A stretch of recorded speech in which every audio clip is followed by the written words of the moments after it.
வணக்கம். என் பெயர் தியாஸ்ரீ. நான் 1வது வகுப்பில் படிக்கிறேன். என்னோட ரோல் நம்பர் 153. என்னோட தலைப்பு ஐயம் விட்டு உன். ஒரு ஊரில் ஒரு பாட்டி இருந்தாங்க. அந்த பாட்டியோட வயசு 85.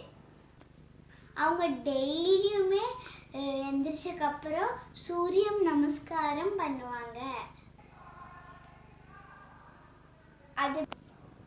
அது பண்ணிட்டு 3 நேரமும் காக்காக்கு சாப்பாடு வைப்பாங்க. Breakfast, lunch, dinner. டெய்லியுமே ஏன் பாட்டி பண்ணுறீங்கன்ட்டு நான் கேட்டேன்.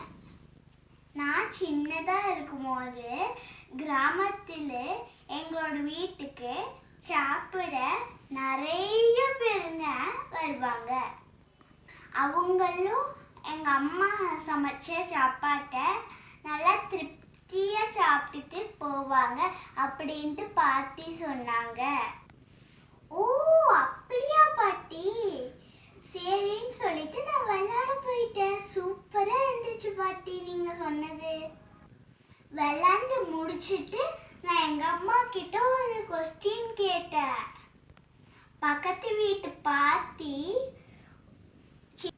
சின்ன வயசுலேருந்து என்னைய மாதிரி 6-7 வயசுல இருக்கும்போது அவங்க வீட்டுக்கு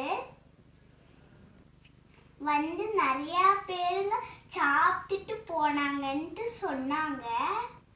இப்போ யாருமே வர போகிறதே இல்லை அப்படின்ட்டு கேட்டதுக்கு எங்கள் அம்மா ஒரு இடத்துக்கு கூட்டிகிட்டு போனாங்க. நான் என்ன யோசித்தேன்னா என்ன இடமா இருக்கோ, அங்கே போன இடத்துல ஒரு சில பேருங்களுக்கு கண்ணு தெரியல, காது கேட்கல, வாய் பேச முடியல. கொஞ்சம் பேருங்களுக்கு கை கால் இல்லாமல் தவழ்ந்து போனாங்க. நான் பார்த்தேன். அதுக்கப்புறம் நாங்கள் வந்து நிறையா காசு, நிறையா சாப்பாடெல்லாம் வாங்கி தந்தோம்.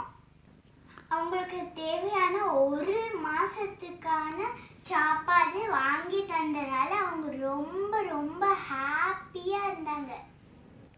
இந்த இடத்துக்கு பேர் தான் ஊனமுத்தூர் விடுதி அப்படின்னு அம்மா சொன்னாங்க. நம்ம கிராமத்துலேருந்து சிட்டிக்கு வந்தனால நம்ம இப்போ இப்படி பண்ணுறோம் அப்படின்னு அம்மா சொன்னாங்க. அதே மாதிரி தான் அவ்வை பாட்டியும் ஐயம் விட்டு உன் அப்படின்ட்டு சொல்லியிருக்கிறாங்க ஃப்ரெண்ட்ஸ். அதே மாதிரி ஃப்ரெண்ட்ஸ், நம்ம பர்த்டேக்கு நியூ இயர் அப்போ நம்ம அதே மாதிரி நம்மளும் கிஃப்ட் கொடுக்கலாம். நம்மளால டெய்லியுமே கொடுக்க முடியலன்னா நம்மளால மாதத்துக்கும் கொடுக்க முடியலன்னா இந்த மாதிரி கொடுக்கலாம்.